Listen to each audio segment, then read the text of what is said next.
Okay, we will have one more talk for the morning session by James Strick, who's a professor in the Department of Earth and Environment and chair of the program in Science, Technology, and Society at Franklin Marshall College. Dr. Strick has published extensively on the history of ideas and experiments about the origin of life.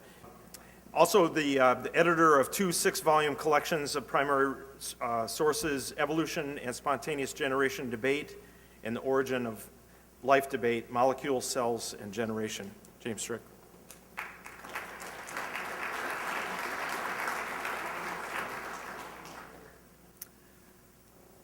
Hi, I realize I should have said in my the blurb they asked us to send about ourselves that I was also a high school biology teacher and middle school teacher for about 10 years.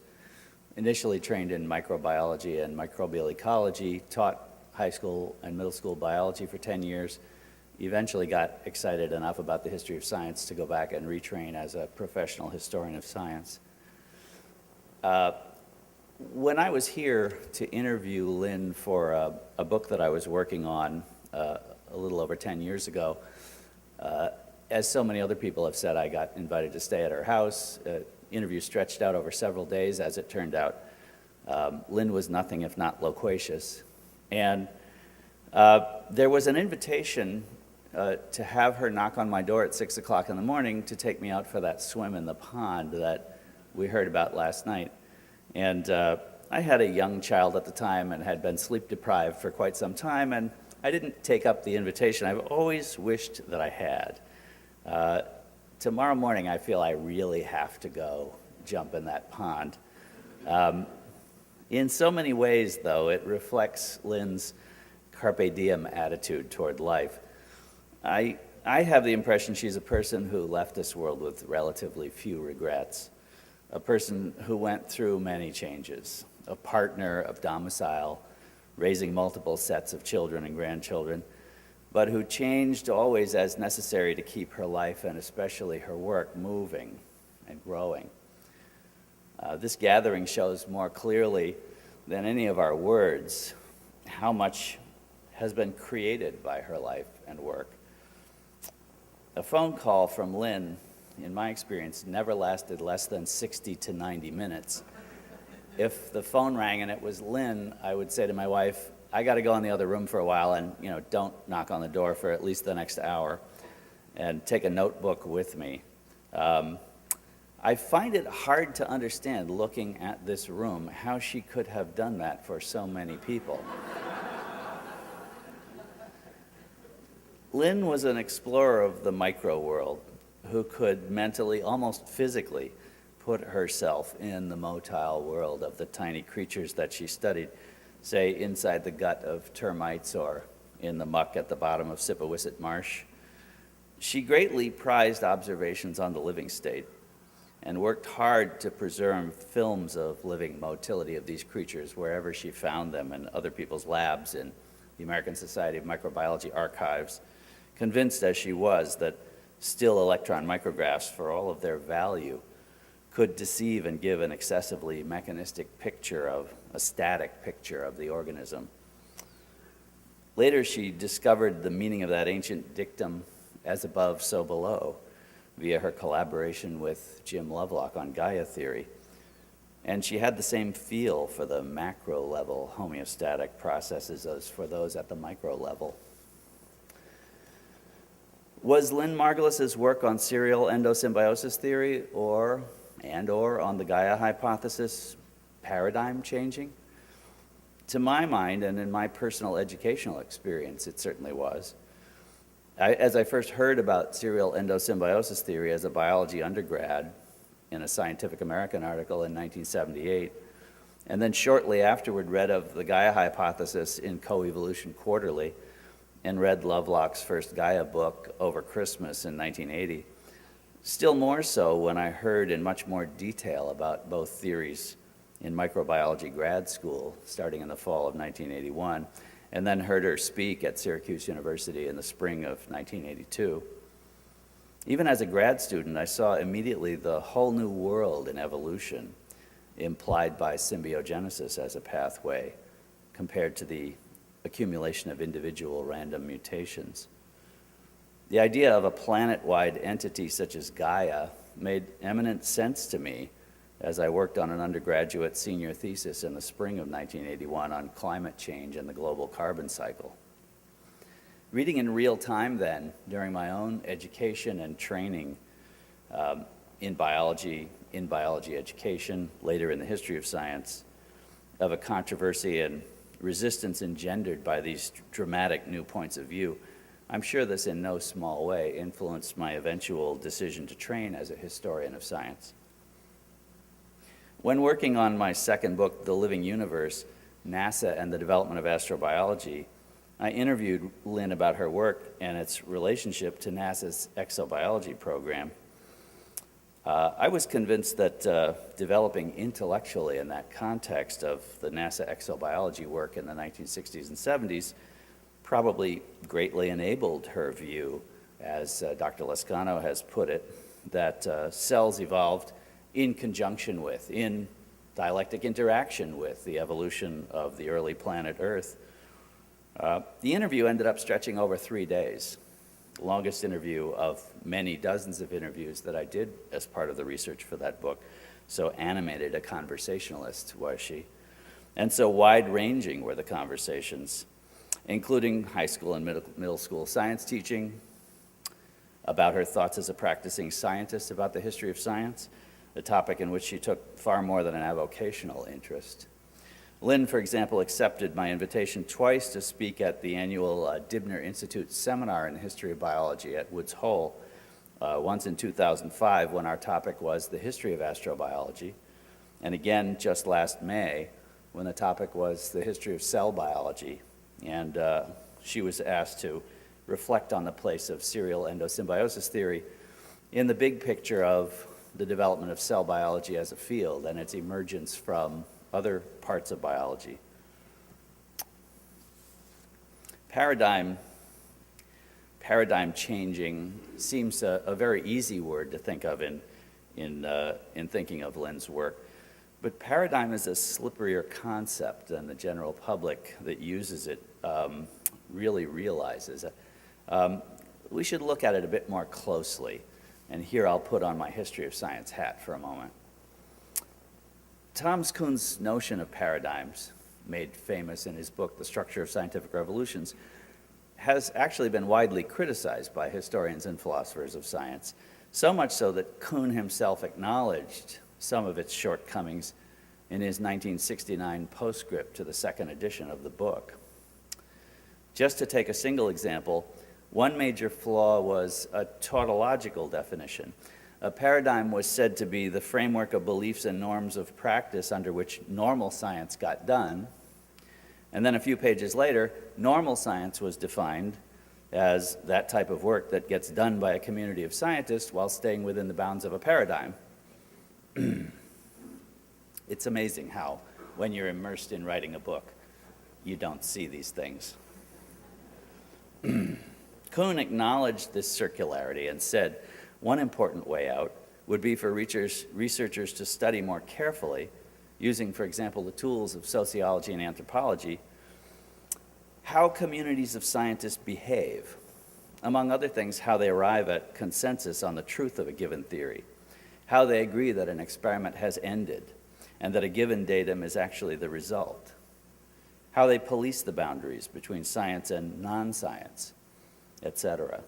This passage from Kuhn was taken as marching orders by a whole generation of sociologists and anthropologists and others who established a new field of sociology of scientific knowledge, as it's often called, or sometimes more broadly, science studies.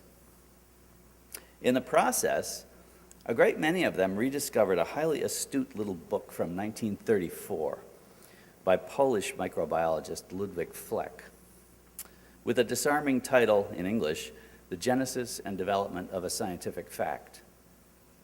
Fleck's observations, predating Kuhn by almost 30 years, are much more radical about the politics of scientific knowledge. How a thing comes to be acknowledged by a community as a scientific fact is laden, said Fleck, with cultural context that gives ideas and the words that are used as labels for them powerful cultural resonances that often dramatically enable new ways of looking at nature, and that at the same time just as often block or hinder other ways of seeing nature. And I'm quoting from Fleck here, words which formerly were simple terms become slogans. Sentences which were simple statements become calls to battle. As an example, one might consider the effects of such terms as materialism or atheism, which in some countries at once discredit their opponents, but in others function as essential passwords for acceptability. The magical power of slogans with vitalism in biology, specificity in immunology, bacterial transformation in bacteriology, clearly extends to the very depth of specialist research. Whenever such a term is found in a scientific text, it's not examined logically, but immediately makes either friends or enemies. That's end quote. If one were E.O. Wilson and others struggling in the 1960s to remain relevant as whole organism biologists and to find any funding at all, the term molecular biology surely took on the ring of an opposing battle cry, quite as much as a mere statement about at what level a biological process could be examined and understood. This more modern example comes from Chapter 8 of Wilson's autobiography, Naturalist, if you're interested in pursuing it, a chapter that he rather directly titles The Molecular Wars. While many scientists whose work at first experiences skepticism or marginalization become interested in Kuhn and suspect or declare that their marginalization proves that they must be the bearers of a new paradigm in their field, a dubious tautological proposition itself, few of them can handle the more radical nature of Fleck's relativistic critique of scientific knowledge. Margulis, however, found Fleck highly stimulating and uses his ideas enthusiastically, particularly in an essay called Big Trouble in Biology. If neo-Darwinists declared symbiogenesis nonsense, or if one cell biologist reviewer at NSF of her 1970 NSF grant proposal, when pressed by Margulis for why the grant was not being awarded, more colorfully and candidly labeled it shit, were those scientific facts, or were those battle cries? In 1970, work as interdisciplinary as hers didn't fit easily into any of the standard bureaucratic pigeonholes at places like NSF. We're lucky, actually, that at that time, NASA and its exobiology program in particular had a broader vision of interdisciplinary research decades before NSF got excited about the idea of interdisciplinarity, because funding from NASA exobiology, which later became astrobiology, carried Lynn's work for most of her life.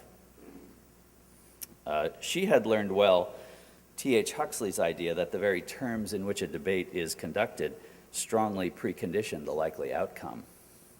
Is it spontaneous generation, or is it abiogenesis that we're debating? Is it a eukaryotic flagellum, or is it an undulopodium? Does symbiosis belong in a chapter near the back of the biology textbook? A curious exception to the totalitarian rule of competition and random mutation in nature?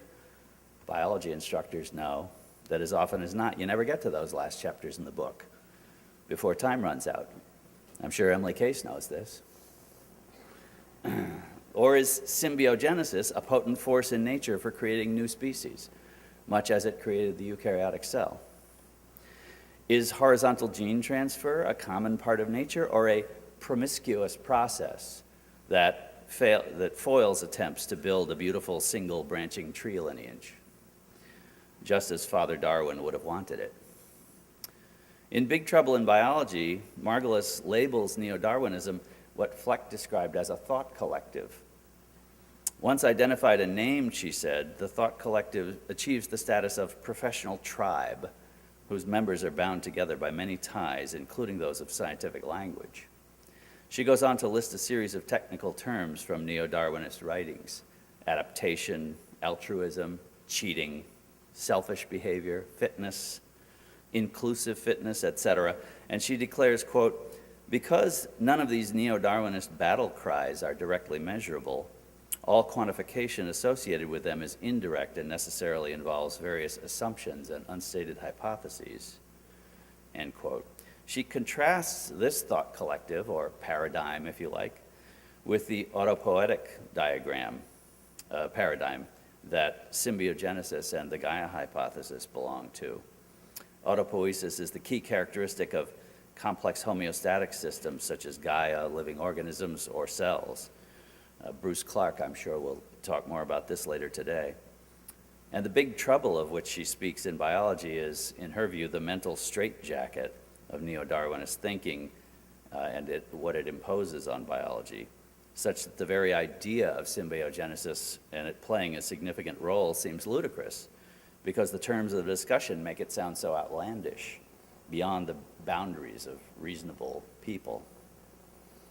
In a highly visible article about Margulis, the Gaia hypothesis, and the scientific reaction to both in Science in 1991, titled memorably, "Science's Unruly Earth Mother," the existing thought collective tries to deal with the success of serial endosymbiosis theory, despite its having initially been ridiculed rather than merely criticized.